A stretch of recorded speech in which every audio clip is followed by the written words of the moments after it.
All right, let's do this. Welcome to Tap, a solo with me, Mana. As I accidentally mentioned last time, I feel a new thing emerging in me. It's with mixed emotions because I want to and I also am resisting it. But I'll tell you now, real quickly, that it is an energy practice or a spiritual practice that I will be publishing on YouTube. That's it. I felt that because I accidentally mentioned it last time, I didn't actually mean to go there. I just say what's on my mind, and that was highly on my mind at the moment. As I felt that maybe I made a big deal out of it, and I might as well reveal it right now. I don't want you to be in the waiting with me. I want you to get the points straight away. So the thing that I had that I was touching upon last time was this.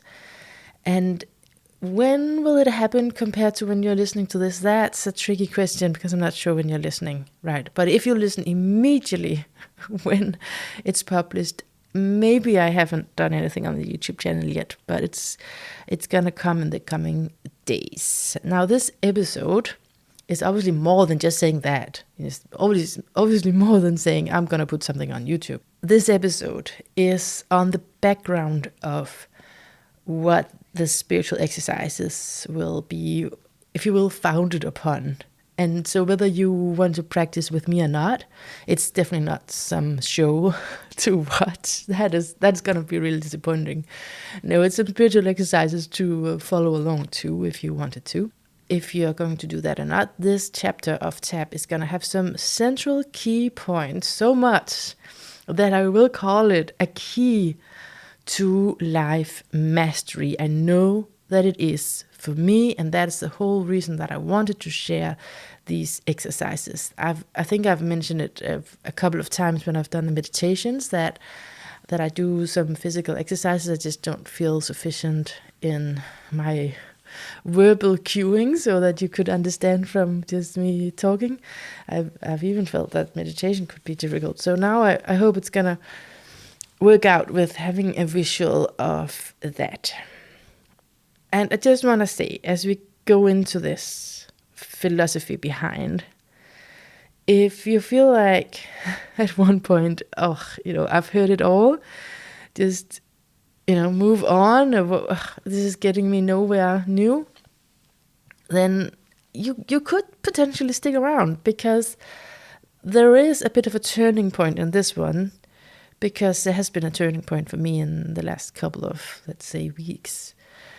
And so the turning point takes us to a bit of a walkthrough. It's a lot quicker than those kinds I've done with where we go through the whole book. But I will go into a book about the 5 elements from an emotional lens, because it was reading a little bit of that reminded me about something, and it's all gonna be revealed in moments from now. I am talking about the 5 elements that you use in Chinese medicine and in Taoism, and not the 4 elements that you use in Western astrology. And I had heard about the 5 elements for sure, I guess some years ago, and I just never felt like diving too deep into it, because I'm telling you this as a warning, it is not the same. It's not the same. Even if you listen to someone explaining about it and you feel like, oh, fire, okay, that's pretty similar to what I understand fire signs to be. It's not. Don't go there. Don't do yourself a disservice in putting something together it's gonna confuse you in the end. Because of course you can say, okay, there's that outward movement, but then it just has different connotations in this system of the 5 elements than at least that I know from astrology. And I'm an evolutionary astrologer, but I've also studied other kinds of astrology, and it's just I find that there are some grave mistakes to be made if you started to compare. So with that disclaimer. Okay, so but just in practical terms, the energy practice that I wanted to spoil right away. that has been my secret. The energy practice, it's going to be on my YouTube channel for this podcast. So this podcast is published on, I don't know where you listen to it, but on podcast platforms and also on YouTube. So if you already are listening on YouTube, you're just going to stick around there. And if not, you can look in the show notes and I will put a link to the YouTube channel. That's it. Okay, so now breathing and moving to the biggest secret to life mastery. That was my working title. I've changed it to a key to life mastery just because I don't want to be too arrogant. Also, I'm kind of hoping to find more mysteries, right? It cannot be that I've already found the whole mystery to life, but it is certainly a very important one that I have found so far, especially I think it's such a key to life mastery because of the contrast of how I have lived my life and instinctively engaged in relationships, in social environments, how I have related to myself and how I have acted. And the secret is, I don't want to wait around for this one either, is to relax. Yeah, so probably not so surprising if you've heard other episodes of this podcast, but it is to relax with that continuation, that relax in the face of life's challenges. Yeah. So the secret is to focus on the power within. The secret is to not interfere with the flow of life, but to allow space. The secret is to not overly effort in anything, to not use force. And may I add, that is a great theory. It's the practice that blows me away. Okay, so listening to this, it can maybe reveal something, but I think most of us have heard this sort of thing before. So it's the practice that's the breaking point here. It's realizing that I for so long used force with development of events, and then to start to let in softness. That really requires trust in the spontaneous movement of the universe, in spontaneous healing, in the organic intelligence of the cosmos, which, again, if you've listened to other episodes, then you know that's not an easy thing for me. It's not easy with the background in faith that I have. So this is a challenge, but it's such a key I have found. And it's something that I can constantly work on in every moment. So the secret here is very much in line, as you can hear, with the ancient wisdom of Taoism. Yet I'm not totally a Taoist. I don't think I can be totally anything related to a faith at this point in my life. But before I comment more on Taoism, because I do feel like doing that, then I want to say that this key principle is very active during talk therapy as well. Because if you sit there as a therapist, I'm sure I'll talk for myself, okay, but I've also read this in books, so I know there's more people out there experiencing this, that we are aware, we become aware, sitting in that chair, that we are wired to trying to make something happen. We are here to help, right? And the way that we approach that help is something that's really culturally wired into us. Yeah, and I wanted to talk about how this principle shows up in therapy, because for me it was obvious it does. And I was like, I need to use a lot of effort to go into all of these books and make this comparison. And then what happens is that turns out someone has done that for me. And I'm sure there's more books out there, but a book recommendation fell miraculously into my lap. No, so a book recommended to me by my main therapy teacher, I'll call him. He's a teacher in the sense, not necessarily standing there in front of me teaching, but and giving homework and so on, but a teacher that I feel I have been given on a deeper level. So no matter who is teaching me, I feel he's like a personal reference point in the work of trauma therapy for me. But anyway, he recommended this book when I asked something about this topic of the similarities between Taoism and talk therapy. And since I've also found that Alan Watts has a book on it, and again, I'm sure there's, with the risk of sounding really ignorant, I'm sure there's more out there. It's just not fallen on my path yet. But the one that my teacher recommended is called Grace Unfolding, Psychotherapy in the Spirit of Tao Te Ching, from 91. And I will not do a whole walkthrough of that, because I don't even think it really can't be done in a sensible way with this book, because it's so circular and intentionally circular. But I do want to read a quote. Therapy has a cosmic basis for encouraging us to open ourselves to the experiential reality of what is, and in the process, to let go of our assumptions of what it must be that separate us from it. And later they say, the therapist intervenes minimally in attempt to help, but not being too helpful. Right? That's spot on. It's an attempt to help, but not being too helpful.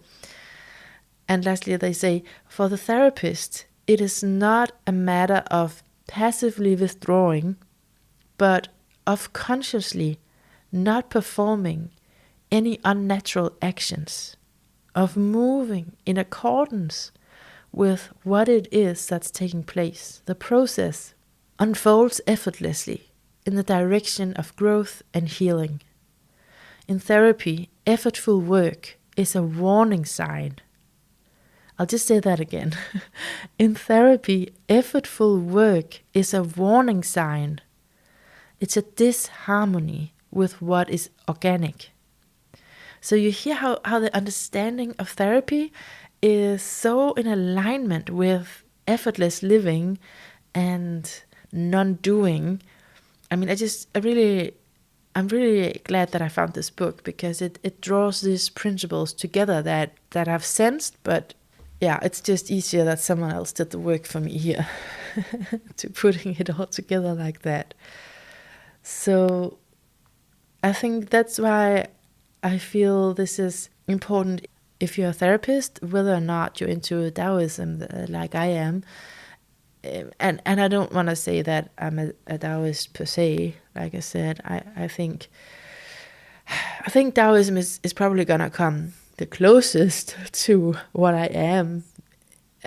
And I think, yeah, Taoism is the origin of what I'm saying here, in this one at least, with the relaxing into the challenges and relaxing into what is not in and of itself relaxing, right? So I was hoping that you might recognize something if you are a therapist yourself, or if you've gone to therapy. So yeah, Taoism it's not a religion, right? So in a way, I have nothing to fear here, and I do like that it is a philosophy, it's a way of life. The Tao of Taoism, it's a Chinese word for way. So what they mean about way is that it's the natural order of things, and that is that flow that we can tap into as we let go and replenish. And so the idea is that you've heard of yin and yang, and when those forces are in balance, then in you, let's say the forces in you of yin and yang are in balance, then you are in harmony with the Tao. So yeah, that's just a little bit of how I've come to understand it, that it's everywhere, really. It's like this flow, it's like this stream. But I know I can go much deeper into it, and I'm pretty sure that I will, because it's drawing me in because it is so contrary. Like I said, it's so contrary to what I've done up until these last couple of years of my life. But again, if anything becomes too faith-based, there's something in me, and I know this is really a working point for me in therapy. It's definitely about this. I don't know, like really trying to balance the skeptic inside of me with the believer, and I think it's fair to say that I have my reasons for having this detector in me for fundamentalism. That's really what I'm trying to prevent here. And yeah, this is a philosophy, the Tao, but I find that people using this philosophy and identifying with it can also have this cultist identification. This cultist identification of this tradition, it has to be done this exact way. And I want to honor that there is truth to that, because you cannot continue a tradition if you're just going to keep changing it, I guess.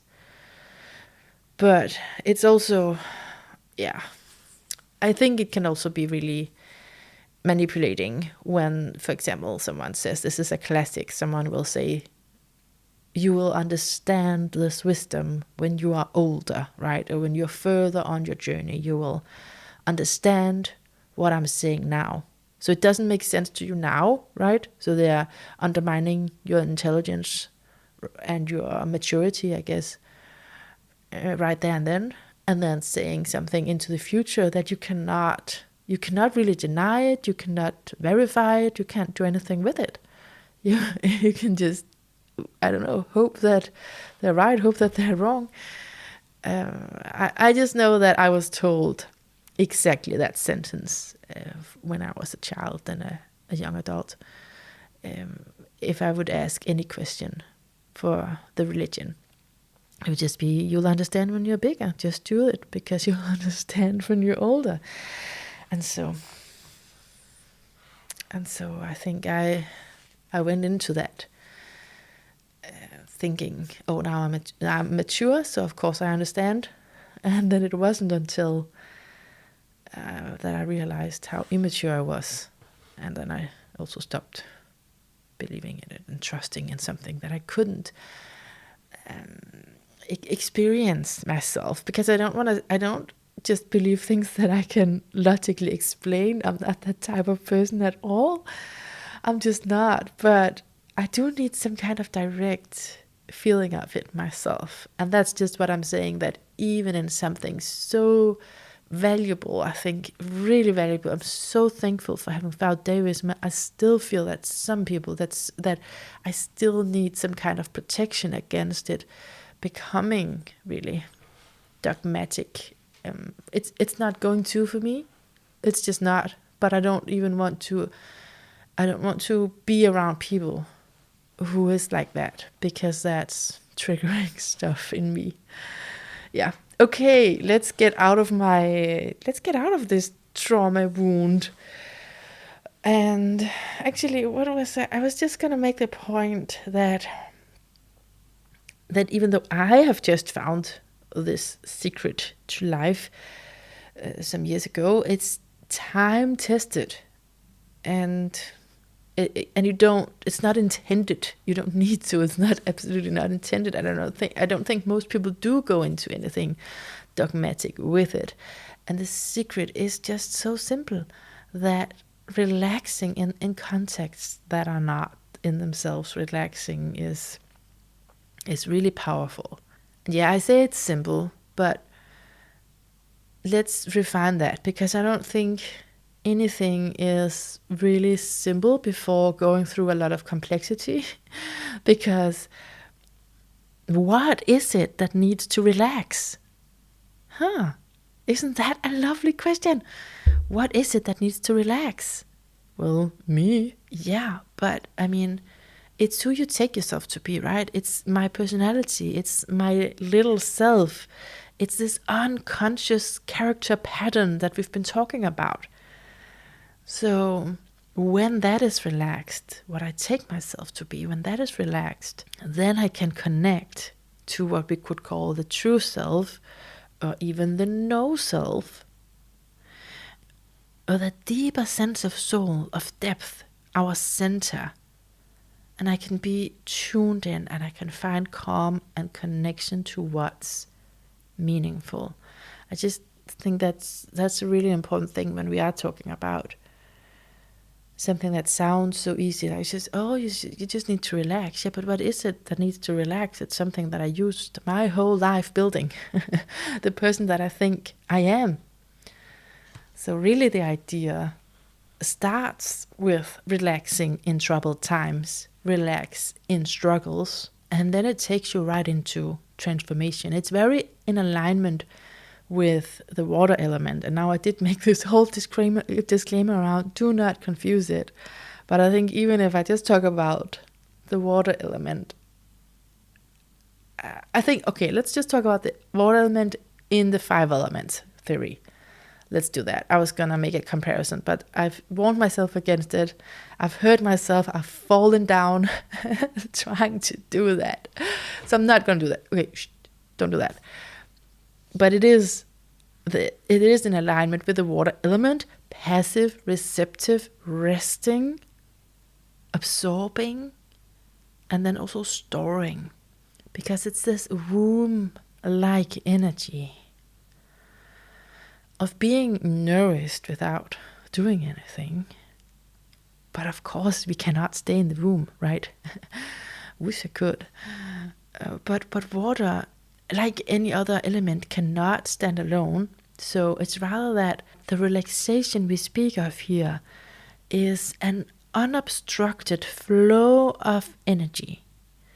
Because undischarged energy, this is what I'm referring to the last episode, if you're wondering what I'm speaking of. We did use a whole lot of interesting terms. What I'm saying here is emotions can be held as wires in the body, as stiffened scar tissues that works as reenactments of what happened to you. And this is what can be transformed. And I do believe that. Talking about faith, I do believe that because of my own direct experience with the mind-body connection. And from traumatology, we know that trauma alters mind and body and our biology. The organism that we are is set up to heal and resolve the traumas, resolve the wounds, heal the wounds. And in fact, the interesting thought here is that the energy that's being held back or blocked by these traumatic symptoms, whatever it may be for you, the energy that's being blocked, that energy is really the resource and the potential for transformation. I find that to be really cool. But then we have identity. And we need an identity. I'm not making identity the whole problem, but I am saying that identity, what I take myself to be, is shaped by distress and dysregulation, if so experienced in our early lives. The identity of me, at least, I'll speak for myself, but for anyone with complex trauma, identity is shaped around, the attachment experience. So instead of the healing energy, the template for our lifelong relational and psychological patterns is formed by trauma, formed by the high arousal, which is also, by the way, the underlying freeze and dissociation. That is also a high arousal, even though that's not so obvious. So our identity is formed by the contraction and the systemic dysregulation, and it affects all the biological systems of our bodies. And here I'm talking about the early trauma that's held implicitly in the body. I'm again referring back to the last chapter. So it's held implicitly in the body and in the brain. There's no conscious memory of events. And I do find that sometimes in the spiritual community we go too quickly into past lives. I love past lives. You've probably discovered that. I love to talk about it, but there's reasons right here for you to have symptoms that you cannot relate consciously to any event, right? Because even though you don't remember, it still has profound implications for the body, for the nervous system, and for the developing psyche. And that's why I really think we need therapy. I can see all the traumas there and the past lives in the astrological chart, and it's, it's really valuable. I really appreciate astrology, so I'm never gonna undermine that. But I'm just saying that there's a reason that I have something called the 3-legged dragon. If you've read that on my website, I have a system of 3 parts, and astrology is one of them. And then therapy. Through therapy, there can be a corrective experience where the client is seen, heard, and hopefully feels valued. And through this loving connection, I know love is like what, I'm not talking romantically obviously, but when we have this connection with a therapist who has a kind presence, that is going to go up against the unconscious conclusion that those of us, again, with complex trauma, that we made around the failure of support from the environment when we grew up, instead of seeing it as, because children cannot see it as, oh, it's just the adults, they are dealing with a lot. It cannot be done. So instead, we do see it as a personal failure, right? Whatever happened to us, it's a personal failure. It's me who's wrong. And that is the root of it, the root of what distorts identity. And so what happens with this key to life mastery, when we slow down, when we relax and replenish, when we empty out, well, I think you can say that it's like we are relaxing a fiction. So I know I'm kind of blending worlds here, but if you're imagining right now as we speak that you're relaxing in your physical body, right? So I don't know if you're sitting or laying. I'm not going to guide you into anything too much without figuring out how you're located with your body. But let's say you're sitting and you're relaxing in such a way that your body is hanging on top of, like, let's say the flesh of you is hanging on your bones.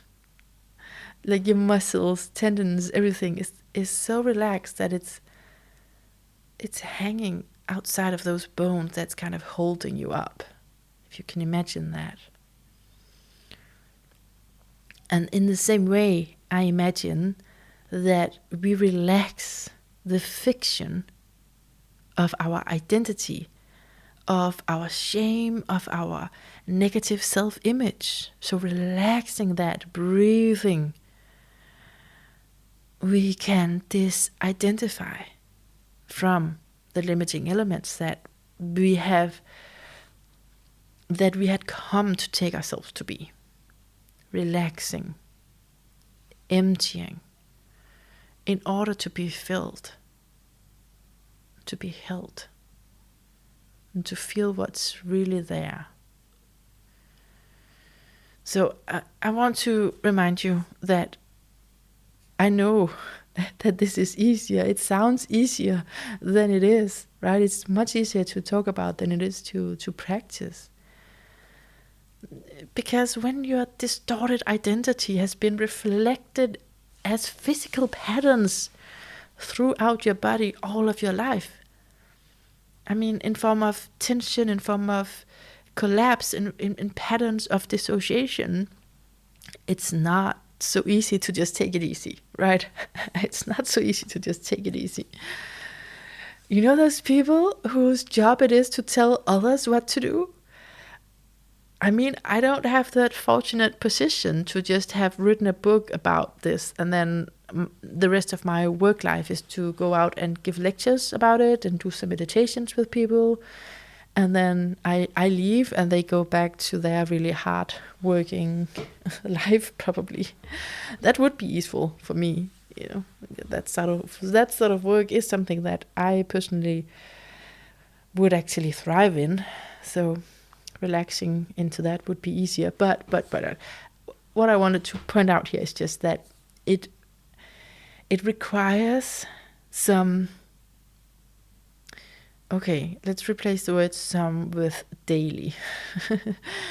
It requires daily mindful attention to dissolve identifications. Okay, so yeah, I know this is something that I'm circling around as well when I talk to you, is that I know I'm not where I want to be in my work life. Especially work is something that's just, it does seem karmic to me, but there are other explaining factors as well if we were to go into that, and we're not. But it's just that when I'm not where I want to be in my working life, this key is so meaningful to me because I can keep practicing it for the rest of my life. There's meaning now in whatever context I'm finding myself in, because I am truly learning. And for me to feel something is meaningful, I need to feel that I'm expanding and that something is happening and I get inspiration. And this powerful theory, if I'm applying it, let's be honest, attempting to apply it, trying to remember to apply it in really stressful situations at work, then there's gonna be a lifelong many layers to it. Yeah, so I'll be entertained for the rest of my life with just relaxing into what's not relaxing in itself. Yeah, for several purposes. It could bring more joy to do this. That's the idea. But also to be gentle on myself. To be gentle on myself and to whatever comes instinctively to me, to say, you know, well, I'm going to be gentle on myself, because this instinct of talking this way to myself or interpreting the situation this way, I'm not sure that I really trust in those. That is probably related to something very old. And it's probably not me, even though I feel it's me. I really do believe that underneath contractions, there is that real self. And she's the one I want to reach. She's the one I want to walk with as life changes to the better. Not the false idea that I don't deserve any better. That is really the pressure that I want to release myself from. I want to release myself from all the factors out there, the external reality that I cannot change.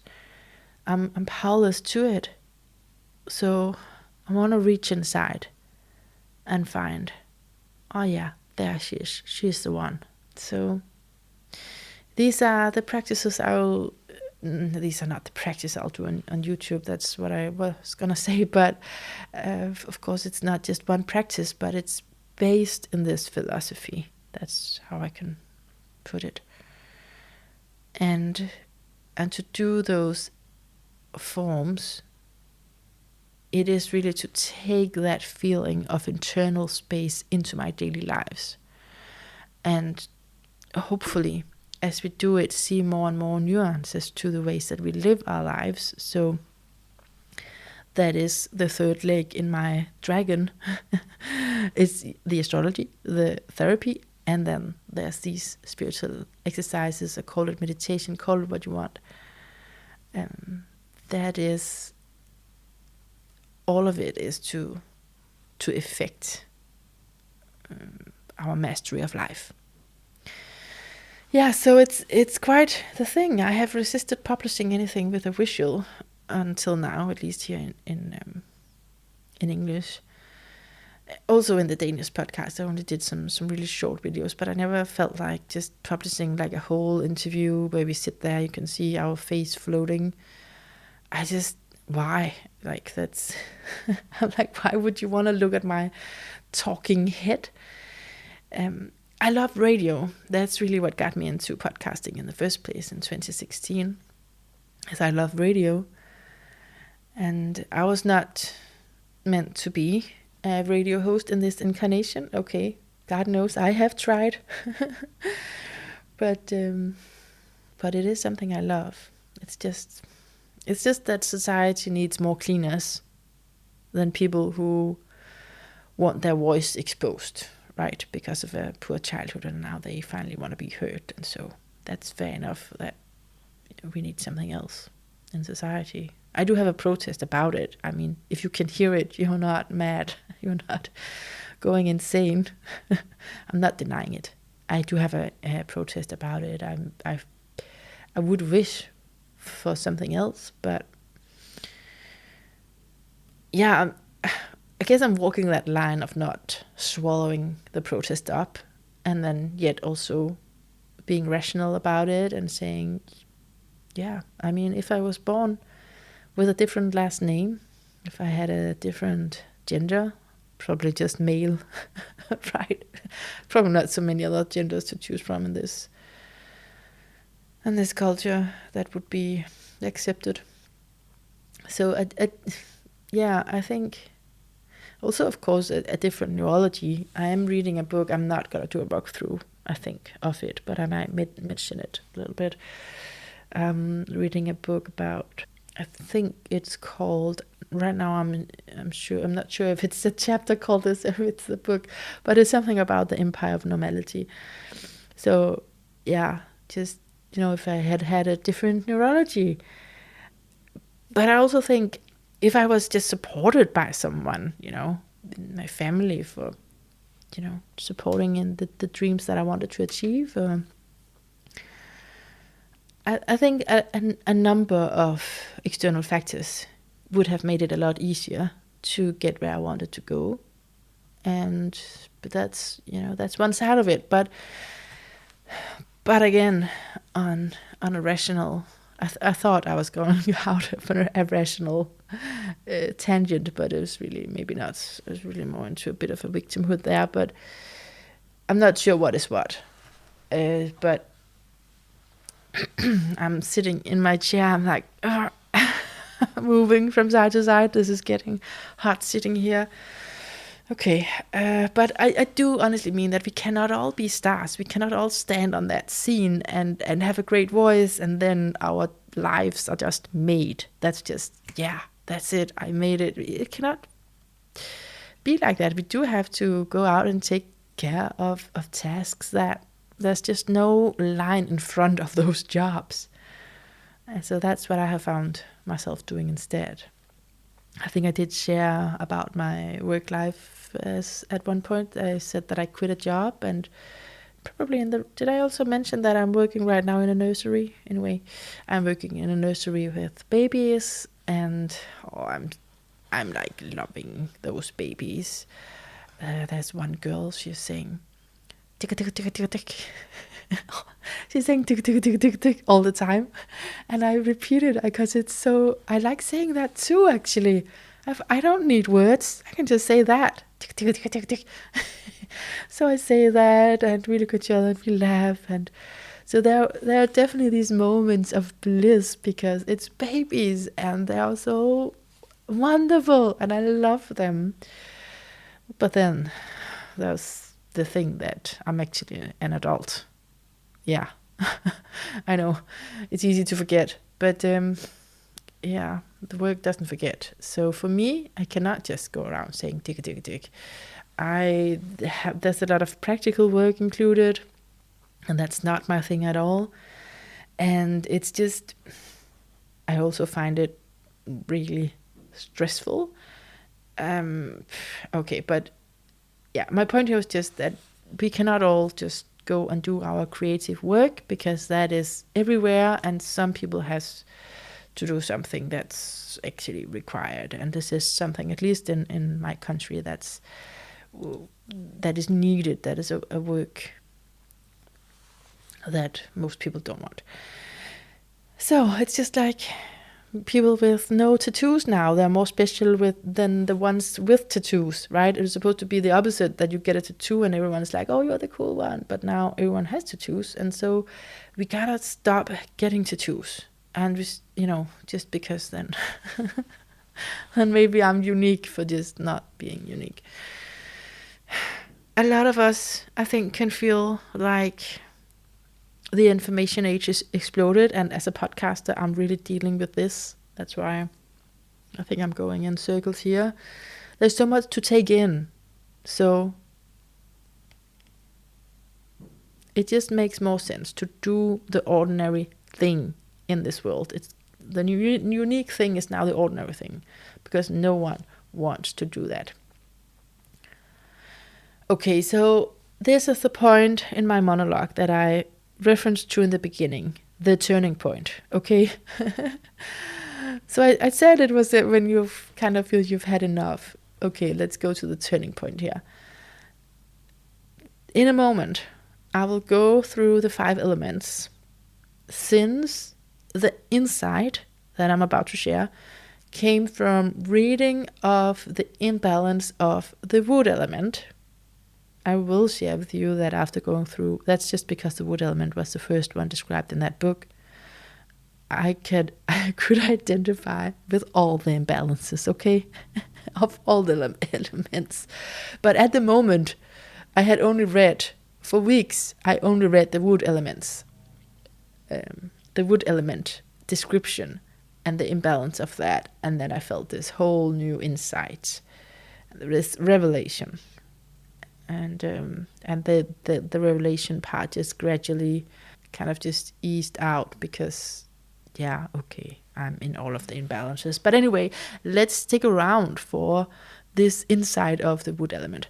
Okay, so releasing the old contraction patterns, right? It's what we are talking about in letting go, releasing, relaxing into it, whatever it is that's happening. But that is actually also slipping into another old pattern of mine to complicate things. Let's complicate it. I think it has been too simple for too long. So another pattern of mine is about giving up, right? You heard the one about my suicidality. Yes. So I do that. And I found myself, before I got this job, I applied for a bunch of jobs. Just really striving to get my finances in somewhat of an order. And I thought to myself, it doesn't matter which job. None of them is astrology.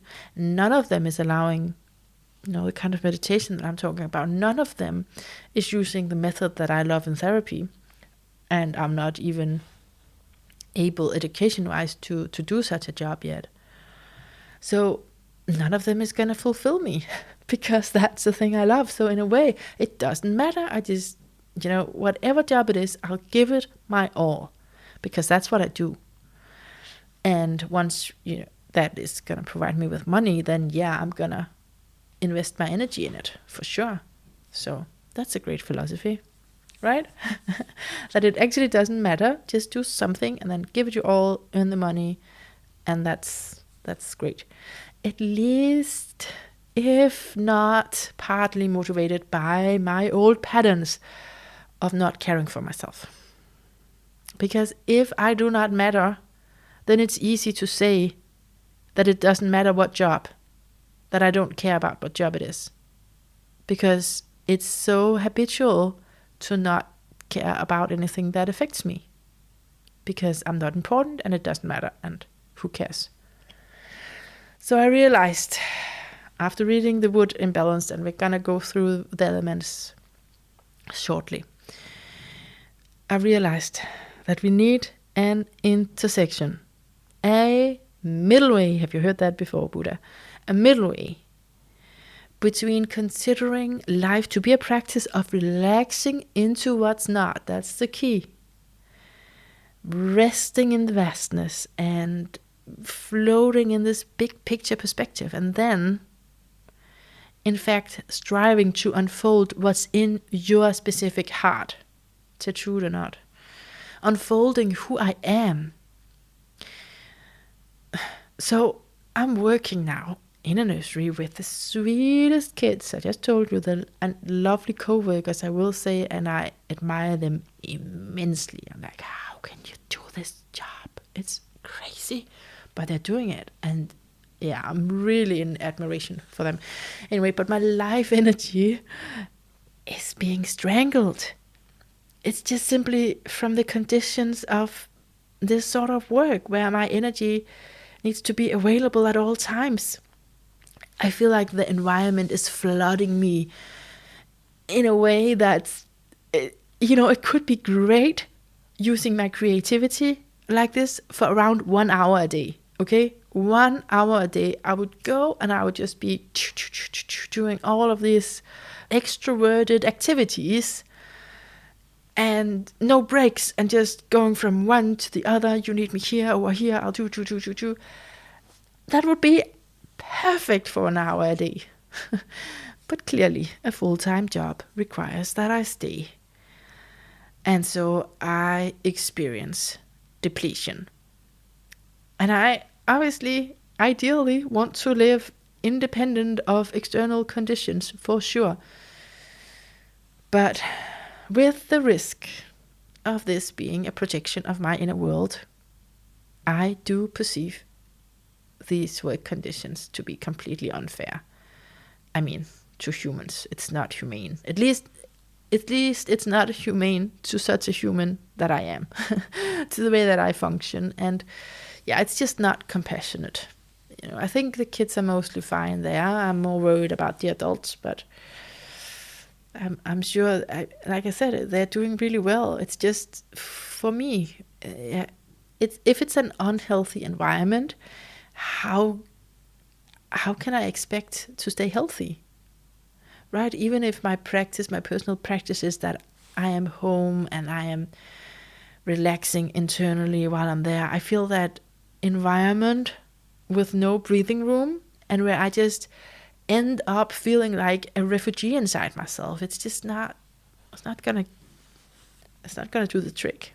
And this may sound really exaggerated for a lot of people. I sure hope so, because there's a lot of people working with kids in nurseries. So it's just, I don't know if it's because let's actually have two perspectives on why this is. So one is, I'm neurodiverse, I'm sensitive, and so I'm too disabled to do this work. Okay. I mean, I still have the job. I am going to do it, obviously, until I find something else or I just pass out one day. And another perspective is that it's actually that there's a part of myself showing up to orient me. And I would want to say to that deeper part of myself that you could have come a little before this point. That would have been great. But anyway, the deepest part of oneself is connected to the center of the universe. And when we are connected to the center of the universe, we feel a purpose, a calling, that we have something valuable to offer. And that it does matter where we are employed and what we're working with, because there is an inner character now, an inner character of your soul. And there we find our destiny lies waiting. Michael Meade calls it that each person has access to deep radiance of the noble and awakened self. I kind of emphasized all the words in that sentence. Maybe I should try and say it differently. I'm going to try to say it again without emphasizing so much. I just love all his words without exception. Okay, let's try to say it again. How is it? He puts it like this. Each person has access to deep radiance of the noble and awakened self. Quote ended. That's it, actually. But it's pretty good, right? So we have access to this noble and awakened self. And of course, he also has an explanation of now the word noble. I think it's something like knowing where we come from or something. So everything he says is just, you go deeper with it, because he like just go through what every single word means. Anyway, why then can't I just then do it? If I have access to this awakened self, why can't I then just go out and live my purpose? Well, it's because we also have shadows. I have wounds that I first need to face and heal, because it is the wounds that are misleading me into helplessness, into identification with, just overshadow my access to what Michael Mead is talking about. It's overshadowing my inner gifts. And I was reminded about this, that I overlooked the middle ground as I read about the 5 elements. Here we are. You have arrived. You have arrived. You've done it. You're now at the point we're going to talk about the 5 elements. So let's see. I have some notes on that. At first, I just wrote this disclaimer about not comparing it, but I've all to the Western astrology elements, but I have already said that. And then this is from a specific book, and because I am new to this way of interpreting the elements, this from this viewpoint of Chinese medicine, I'm gonna just keep to what is in the book, no freestyling. And it's called Healing Your Emotions. I want to say that I'm really grateful about the book, because it's given me realization so much that I want to share it with you, obviously. But I also want to be honest and say it's not a great literary work, so I don't recommend the book in that way, like, hey, you should really read this book. I mean, it's good to categorizing these things, but it's not written in any inspiring way. It's more, I guess it's good to when you don't really like reading, because there's so many chapters. There's one page has like 3 chapters. I mean titles, I guess. Yeah. But yeah, okay. But so the notes are from there. Okay, and they have done a really good job of listing traits. And that's the thing, because you can use the 5 elements in different ways. And I'm talking about from the emotional lens, and I'm talking about from a perspective of types, personality types. Yes, okay, I should have said that before probably, but now you know. Okay, so each of us contain all 5 elemental energies. Most of us then identifies strongly with specific elements. The element that is most alive within us will have the most influence in forming our qualities and personality traits. Now, depending on the health of each element, there are both virtues and vices in their way of coping. So some of the behavior that I will list up can be less pronounced for you. And also, of course, a disclaimer is that it's not exhaustive. And even from this book, it's not exhaustive, because I've made some choices here in my notes from this book, Healing Your Emotions, it's called. Okay, so the wood element, let's start out with that. It's the archetype of the pioneer, and they desire purpose. Okay, so I'm going to go through it in a way so I hope that you get an idea of this personality type. And then they're all inside of you, but yeah, maybe you find something more interesting than ours. So the archetype is the pioneer, and they desire purpose. And in Chinese medicine, wood is related to the liver. So the liver is said to be the general who makes plans, and the gallbladder is then the decision maker. Those 2 organs are related to the wood element. Wood is your capacity to organize, to plan, and to make decisions in service of your soul. And wood represents a commitment to continuous growth, a capacity for determining rightness or correctness, and to resolve to see this carried out with justice. So a wood type personality has a mentality that seeks betterment for others and will fight for the equality because they have feelings of indignation in good causes. Wood types are often seen with a youthfulness, even in old age, born out of this commitment to continue growing. And there could be then, if we're talking about the vices here, then there could be an over-attention to structuring details, to rules, and over-assertive behavior, which can lead to chronic aggression. So a lot of people know this, that anger is connected to the liver. So another shadow side can be repetitive rebellion, and it can also forget the outcome of growth and development, and to not admit to the real goals that the wood type has. It can also lead to a passive stuckness. Because of this, that you've forgotten what is the real goal for me here, then you're just kind of stuck there. Okay, so now this is what had me fascinated. Wood types has an ambivalence about structures and boundaries. It can be that they don't have an internal structure, and that makes them adaptable so that they can easily take on outside structure. Did you hear that? You don't have an internal structure, and then you can take out an outside structure because of that. So it does seem like you could go into a religion, right? Okay, when this pattern is extreme, a person has no life plan manifesting in the world. So I am interrupting my notes here a little bit because I really want to underline this is what we were talking about. Okay, so you just relax. But then what is in this book? It says it can be a mask. It can look like a form of spirituality. And we did talk about spiritual bypass in one of the later, one of the earlier chapters.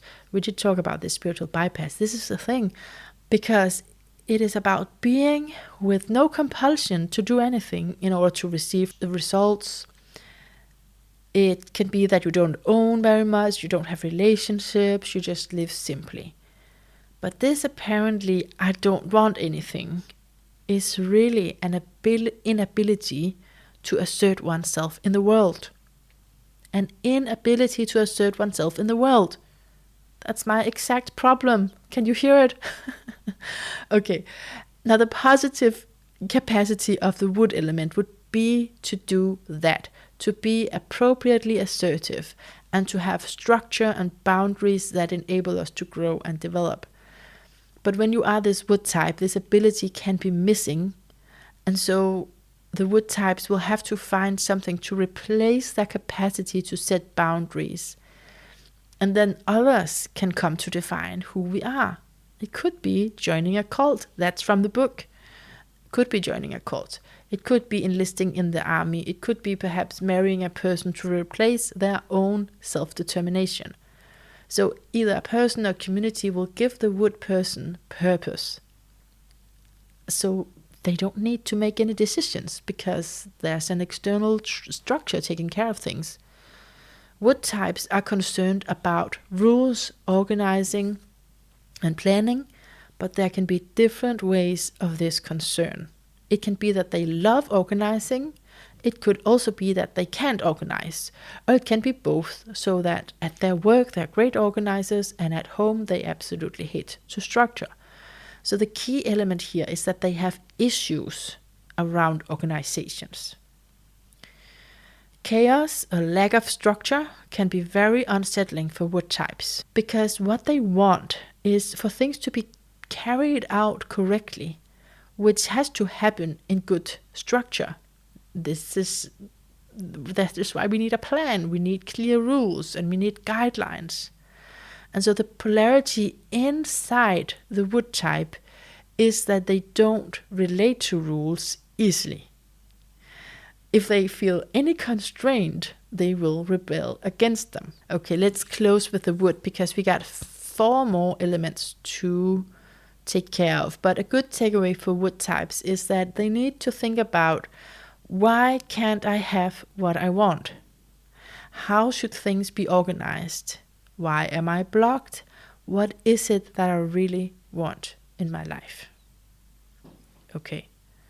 So that's the wood type, basically, but that's the point at least that I took from a chapter on it that got me thinking for a couple of weeks. And then I was like, okay, I need to finish the book. So I went back, and then I can of course see myself in the rest of them. But I do think sometimes when we read something and it just strikes you like, oh, that is something that's really now changing the way that I'm seeing my current dilemma in, right? It's changing the way that I'm looking at it.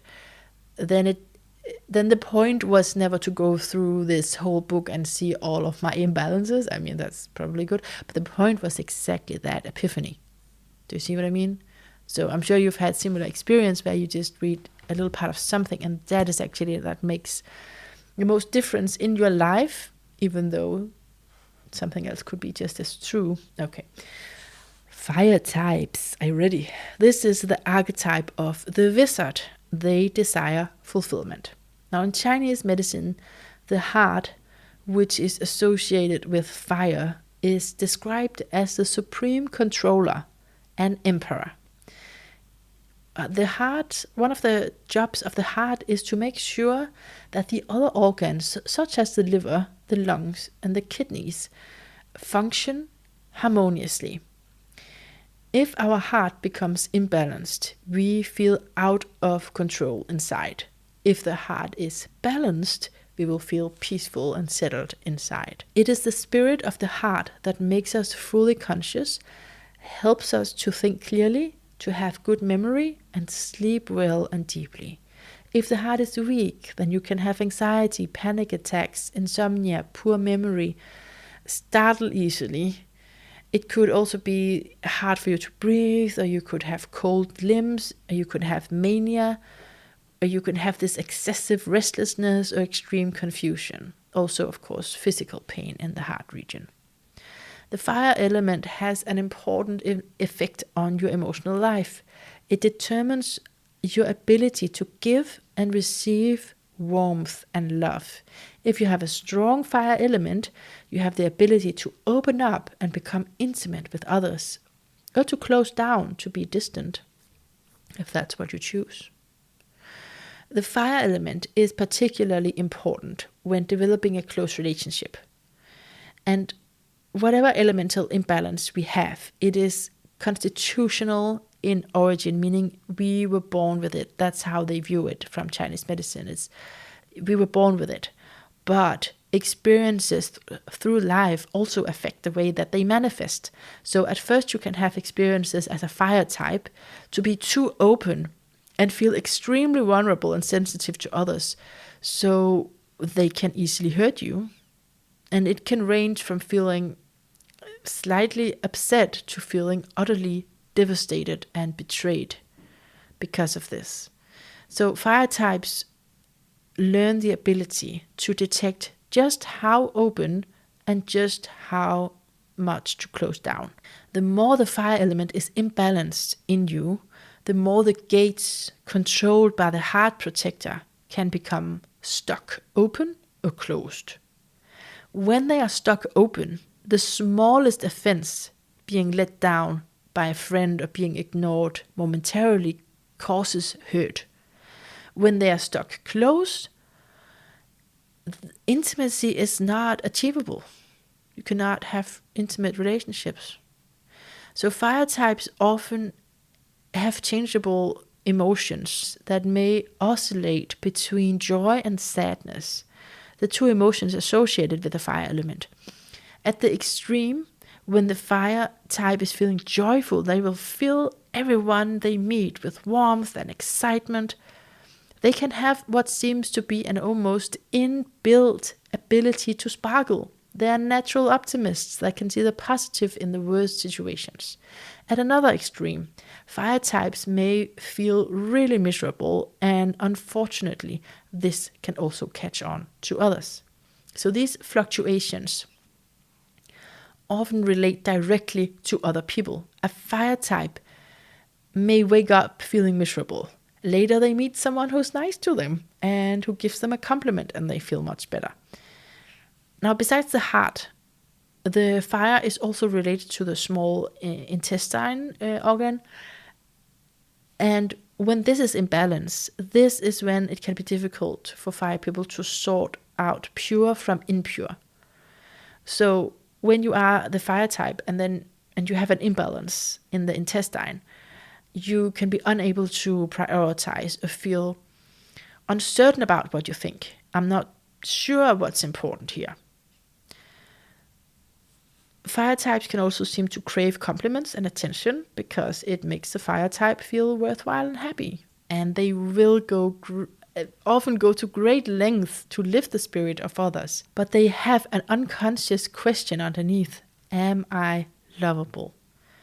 So being nice can be a strain on them, which lead them to then feeling drained. And if the fire types do not feel lovable, their strategy of lifting people's spirits could be to become the clown. Many comedians are fire types. This is from the book, I'm not saying this. This is from the book. Many comedians are fire types, making people laugh and keeping them entertained because it helps them to feel that they are worthwhile and lovable. Yeah. Oh, I have many fire notes. God. Okay. Just a few more here. So I think what is important with fire types is this appropriate openness that comes with experience. But like we said, fire types are the ones who can tell a room full of strangers about their personal lives and difficult relationships. So you see how that's also a match to me. But then they may feel personally rejected by a bank manager who won't give them a loan. And this is due to extreme openness, which can also lead to falling in love with someone who is obviously unavailable. All of that is from the book, and I'm just going to make a comment. Yes, my fire element definitely recognizes this about feeling something personal towards someone who's not personal. But it's not just the bank manager who won't give a loan. It could be anyone. It can be the dentist. It can be the doctor. It can be any formal someone who sells me something. Any formal interaction with someone, I can easily make that into something very personal towards me. So I recognize this imbalance for sure. And let's not talk about falling in love with someone who's unavailable. That's really a boring topic. Okay, this ability to be influenced by others is close to the ability to influence others.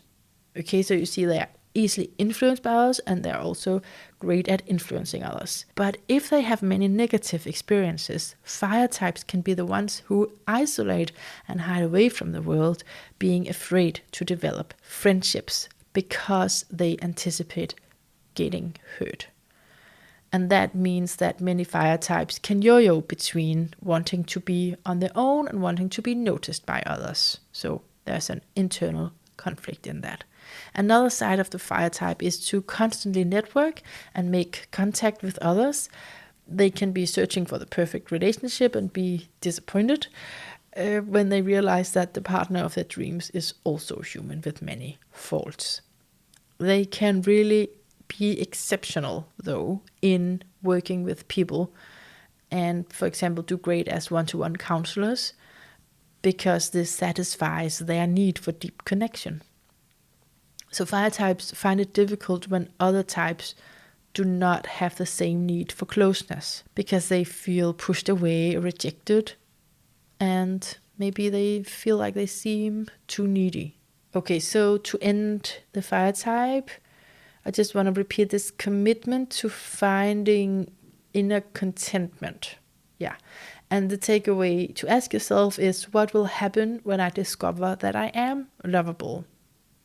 And also to think about what context you are relating in, and therefore how will others then understand you? And think about what it is that you want from others, because that will help you to know what they want from you. That's some good advice right there. Okay, let's move on. I really hope that you recognize something in yourself too, and if not, you can just always read about this yourself.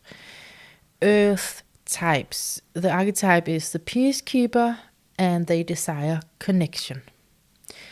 Earth types. Well, Earth is about stability and nourishment, and it's associated to the stomach, which is in charge of mixing and processing our food. That is a metaphor for digesting and assimilating information through our mental mixers. And if it doesn't work, we worry or obsess.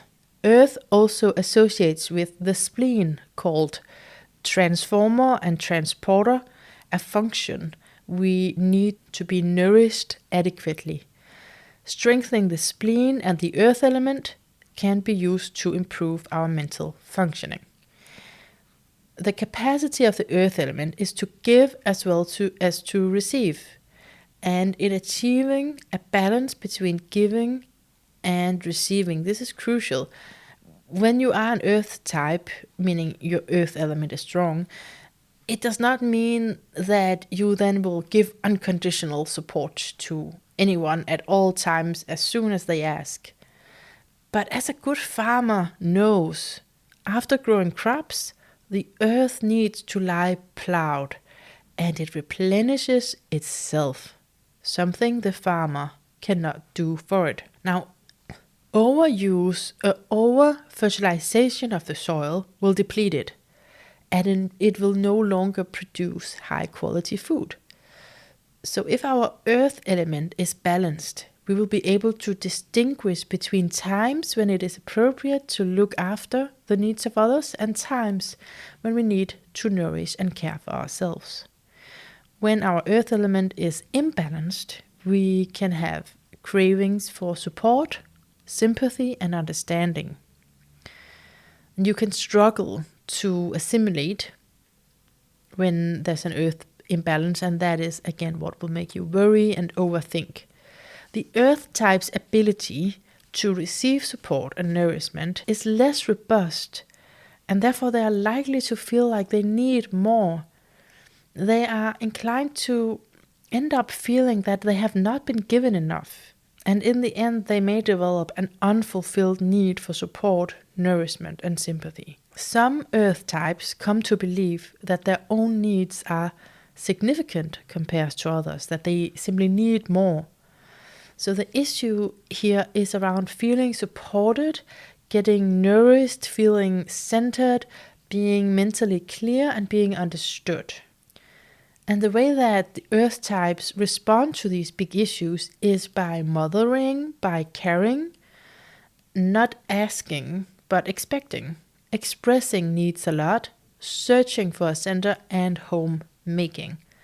So a way that the earth types can fulfill a need to care for others can be as a parent. Many earth types have conflict around the mother figure. They didn't feel like they got the support and nurture when they were young. And they can find great fulfillment in raising children themselves. Earth types can be found in caring professions, working as doctors, nurses, therapists, counselors, and many other jobs where caring is involved, like an assistant answering the phone. The impulse to care can be directed in many areas. So if the impulse to care for others goes to an extreme, then it can be more of a need for the earth type than for the person who is cared for. And then mothering can be too smothering. And so it comes to relate to this earth personality where it's difficult to ask for what they need. And so they just expect others to read their minds. And if they fail, they are left disappointed. And because this happens especially because they have anticipated other people's needs very well. They're good at attuning. And they're doing their best to satisfy other people's needs, and so when they get little back in return, they feel really disappointed. A little voice may develop that says, "What about me?" So earth types, if they can't ask directly, they may express their feelings indirectly, and that can lead to angry reactions, resenting other people, especially if they are generous and they don't get repaid. It's as if their bank account is empty at the expense of those who they have helped. Oh my God, this imbalance. This is me, man, again. This is also an imbalance that I really recognize. Do you recognize it? Like my words for it is slightly different. I'm talking about being bitter because you've given too much, but I think it's the same idea here. Back to the notes. Now a cycle has been set up where the earth type doesn't ask for what they want, and therefore they never get their needs met. But they still carry on supporting others, and they hope that one day others will appreciate their generosity and helpfulness, and they will also get what they need, that the earth type will get what they need. But that day is likely not to come because the earth type does not express that they have needs. Of course, this goes back to childhood and the feeling of being needy and not being able to be satisfied. That if they did not get the support they needed as a child, it can create a lack of center. And the lack of center can be experienced in a variety of ways. It could be a lack of identity, a lack of feeling stable. Some earth type may constantly move from home to home. They may even move from country to country because they don't have a center and there's no stability inside. And then it makes it hard to settle. In contrast, in the same archetype, in the polarity of Earth, there is a person who is a natural homemaker, and they just love to be at home, feeling centered, grounding, using their home as a source of nourishment. They also care deeply about the Earth, the actual Earth, and can feel disheartened by what they now see happening to the Earth because they have a concern around the Earth as a provider, realizing that Earth can no longer provide for us with a high quality nourishment. So that can make Earth types very insecure. They care for food, and in an imbalance of Earth, they can overnourish others when they don't need it. We sort of mentioned that. Overnourish others when they don't need it. And they're neglecting themselves. We have that whole circle and it turns into complaints. They don't feel they get what they want and they obsess and they worry and they're not able to think clearly. And so often they need help to break the cycle of worrying and to separate their own needs from other people's needs and to learn and accept and respect their own needs and to develop mature ways of satisfying them. So they can also learn to channel their natural needs to care for others in ways that are truly productive and useful to others, and to develop a sense of being centered and grounded in that. So some takeaway questions as closing the earth type is: how can I get centered? How can I get the support I need? What are my needs? And what will nourish me? And now we're going to the metal type. It is the alchemist, and they desire order. So we can think of metal as minerals or trace elements in the earth and in the food. 96% of our body is made up of carbohydrates, protein, fat, vitamins. The remaining 4 is made from minerals, which are used to regulate and balance our body chemistry. Often these minerals are required in amount referred to as traces. For example, a person may require 400 grams of carbohydrate a day, but less than a millionth of that amount in chromium. Chromium is every bit as essential though. The Chinese also described our lungs to draw in energy from the heavens, and thus a link was made between the air metal and the breath of life.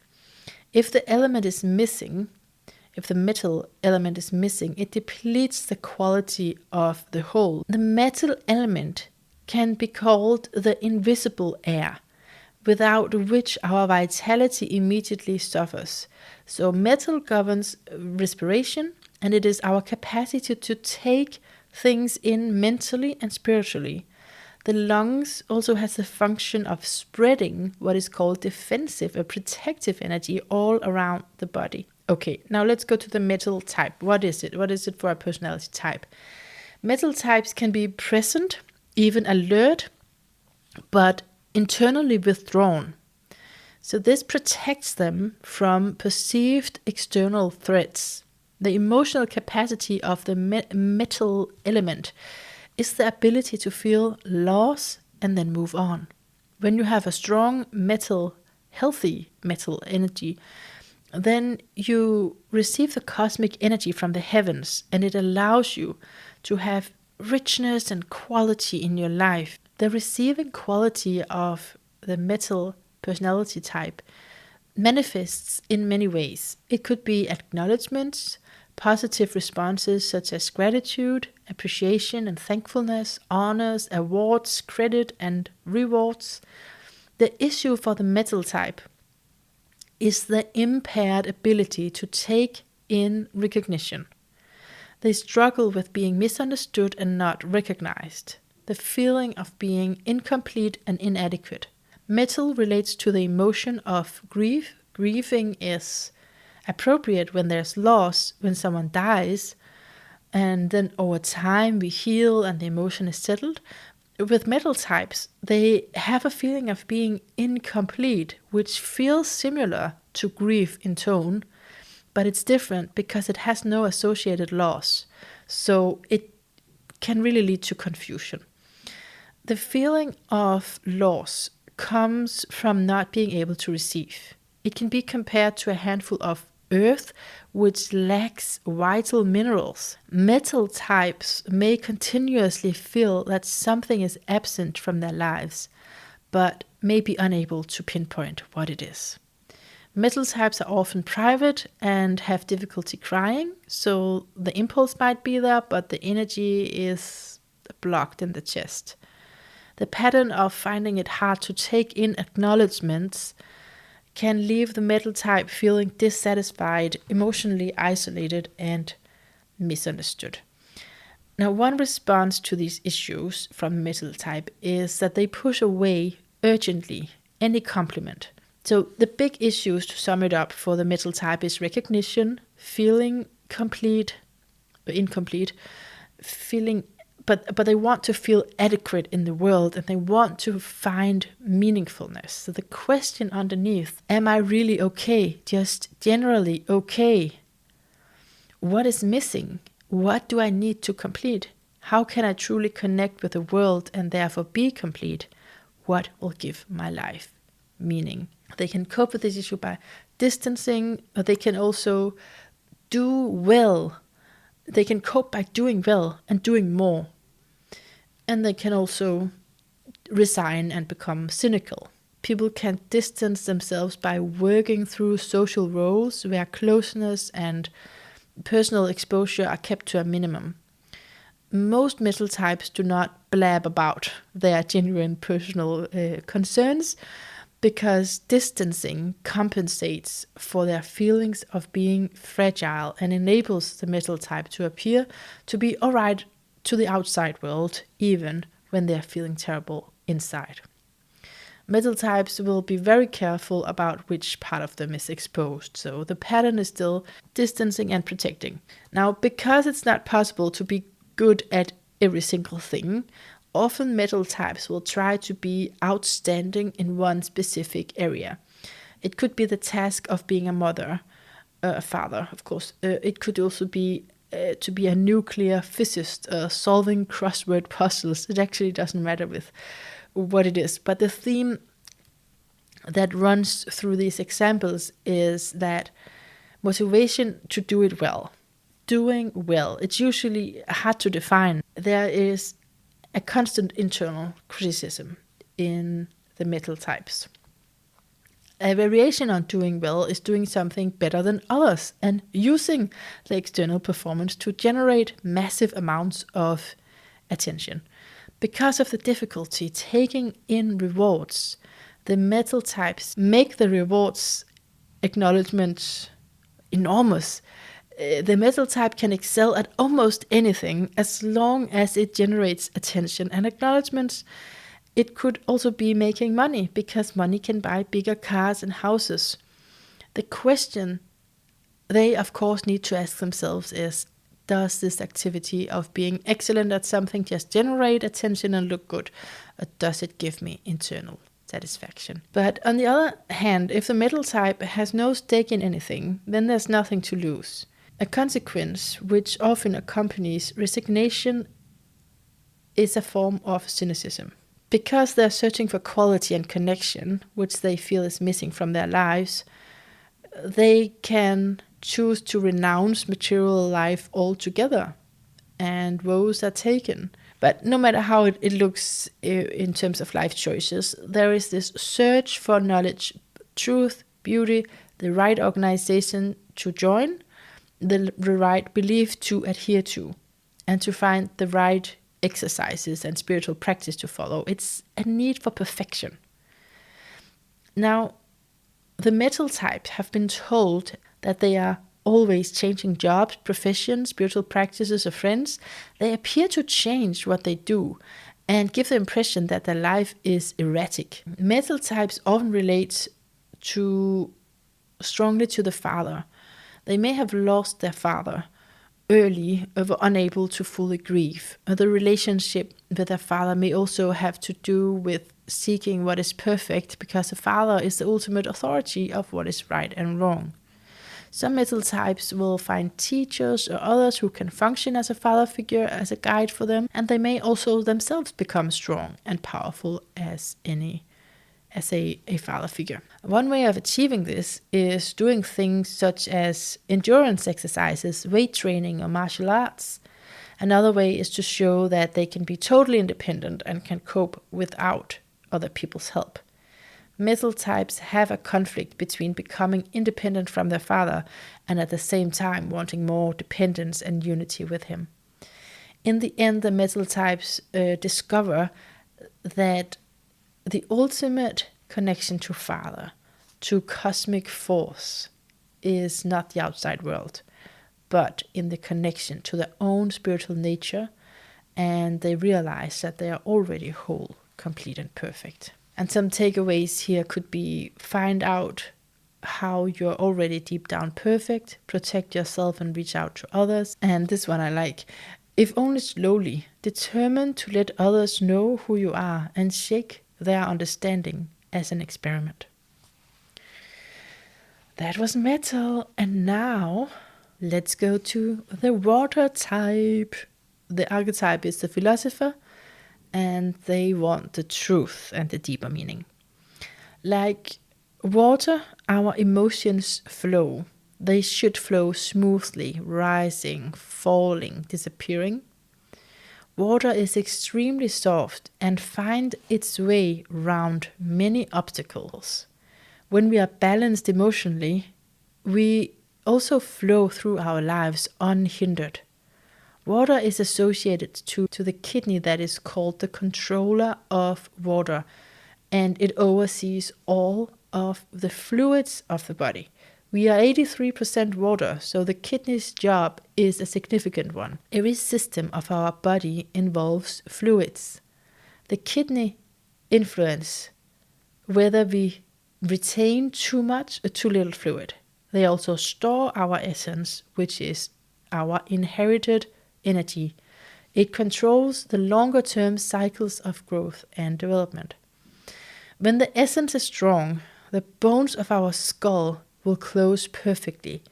We will walk and talk on time, develop sexually and become fertile. We will sail through menopause and grow old gracefully. When the essence is weak, our life transitions may be less easy. The kidneys also affect your brain. It helps you mentally. It helps you feel mentally alert. The spirit of the kidneys is the willpower, the drive, the ambition, the tendency towards something. When the kidneys and when the water element in us is healthy, it allows us to experience a natural and unconscious ability to focus our mind and energy toward achieving our chosen end. If the water element becomes imbalanced, water types will not trust the flow of life to happen naturally, and therefore they take control and try to make things happen. The normal process we go through when assessing risk is that we first perceive a threat that is usually accompanied by a feeling of fear.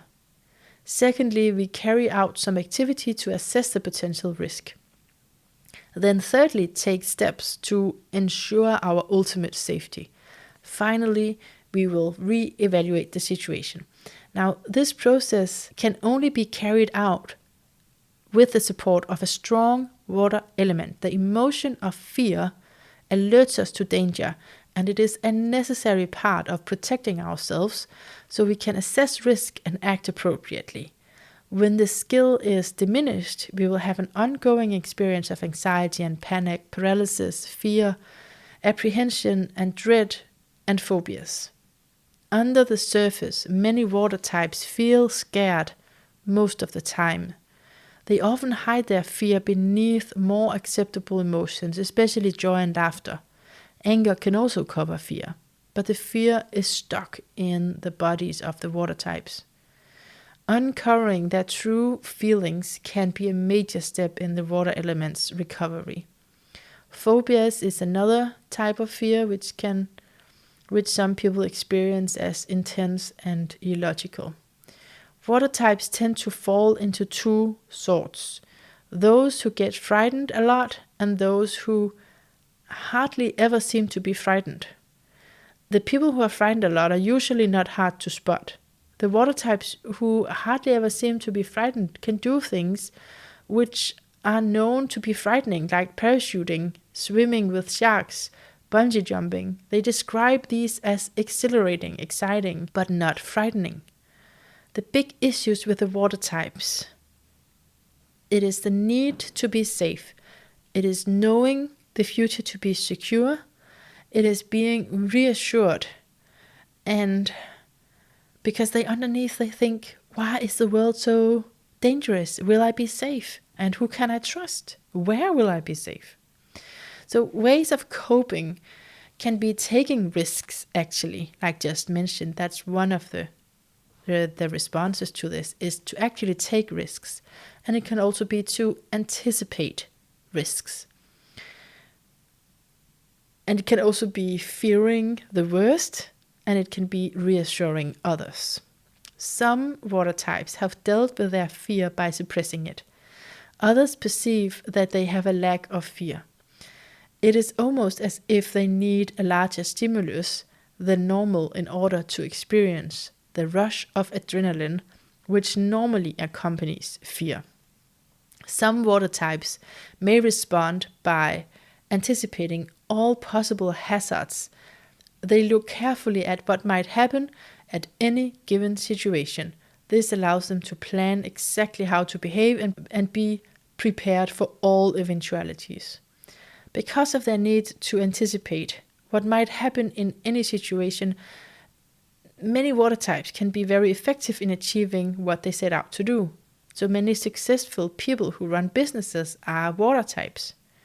The ability to anticipate can lead them to outmaneuver all of their competitors. Many water types ask questions to make sure that people and situations are trustworthy. Sometimes the water types' questions seem to be endless, and the answers won't always satisfy them. They could be questioning a trustworthy builder, a brilliant clinician, or a good teacher. And their recommendation will not be enough for the water types who ask questions. They will ask many more probing questions to penetrate the superficial facade. In this way, they will get to the truth about the person's real ability. When in the presence of a water type of this sort, people might feel interrogated and under suspicion. To some degree, that is true. If people pass the water types tests, however, they will be respected and trusted by the water type. Until next time, they have to prove that they're trustworthy.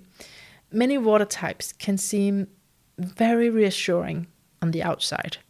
They have developed a stillness, an aura of safety and solidity. They make work in jobs where their reassuring presence is held in high regard. Doctors, nurses, other health practitioners who have to reassure others, even in a crisis. They could also be a security guard, lifeguard at the police, where they need to be both brave and reassuring at the same time.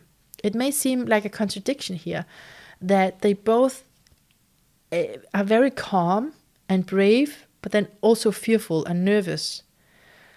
And they can swing between the two sides of those emotions. So depending on the health of the water types, they will have different strategies again. And some develop capacity to assess what is safe, and some develop courage in a crisis, and some will have excessive fear, and others will have a false bravado in what seems like scary situations, and a failure to appreciate real and obvious danger. Okay, let's close it. Some takeaways for the water type. It's natural to notice there are threats, and you can feel fear, and you can assess the risks, and you can act accordingly. What you can do is ask yourself if what you think of the risk is also perceived by others in the same way. And then you can find out when it's useful to pull back and anticipate, and when it's useful to engage. So the whole deal is about discriminating between the two when you are concerned about something in the future. So I hope that you can also hear that it's quite different than the astrology elements. And I think when I referred to water earlier, and I said I think it's in the 5 elements, I'm actually not sure. I was just talking about water. And I know that this book is also specifically around the emotional side. So even though you may know the 5 elements, then if this is slightly different, then that's because of this particular angle on it. So yeah, there's much more to learn. Okay, so I am gonna leave you really soon. It was wonderful to be with you again, and I hope that it has given you something, these ideas about softening into it. And yeah, it's really about, rather than swimming upstream and saying this was not supposed to happen, then can I dialogue with it, and can I accept it, really? That's what many spiritual traditions say as their first step, right, is acceptance. And from that space of acceptance, we can make more informed choices. So it's not about just staying with it and being completely passive and just living inside a room, even though that is nice, I think. No, we learn through these practices to guide and direct energy. And relaxation, in the sense that I'm speaking of it's really expanding the definition of who you are, and also of how the situation is that I'm standing in, that what I'm facing in my daily life. So in that sense, I meant, that it's the flowing quality is one part of it, but it's really alchemical, and it's really giving new eyes to us so that we can see ourselves clearly in the moment.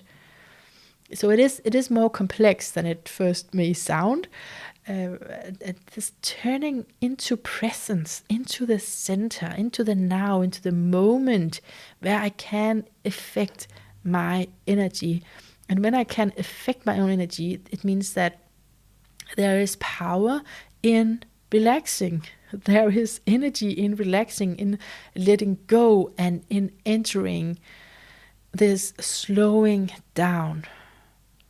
I just want to underline that it's definitely not automatic for me, because my automated response would be, no, I want to get the most out of my days. Let's structure it from top to toe. Well, I still do some of that, because I think that's very related to the wood type, that I do need those, I do need boundaries, I do need structure. It's just that the theory of how to do it has drastically changed for me.